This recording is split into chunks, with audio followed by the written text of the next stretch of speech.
The Toyota Yaris Cross is a compact 5-door SUV. The car sits on the same underbody as the new Yaris, named TNGA B, Toyota New Global Architecture B segment, also known as GAB. This platform is distinguished by extra high rigidity and an extra low center of gravity.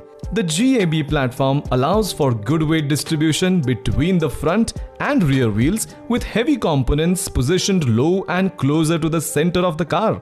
This reduces the leaning of the body, which you also notice when you drive the car. The car looks wide but is nice and compact, has large wheels and also has a higher seat.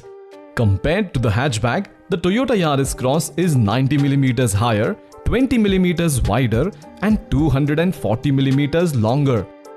The wheelbase is unchanged at 2560mm, but an increase in ground clearance by 25mm to 170mm gives the Yaris Cross that SUV edge. We stay in the interior for a while. The dashboard shows great similarities with the Toyota Yaris hatchback, although some components are provided with an SUV sauce. Elements such as the A-pillar, the sills and the center console, for example, are finished slightly differently. Toyota generally uses hard plastics for the finish, which is normal in this segment.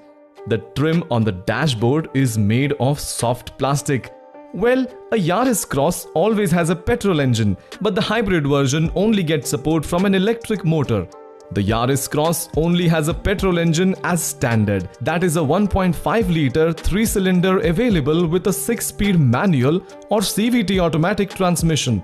The 3-cylinder delivers a maximum of 92 kilowatts per 125 horsepower at 6,600 RPM and maximum torque of 153 Newton meters between 4,800 and 5,000 RPM.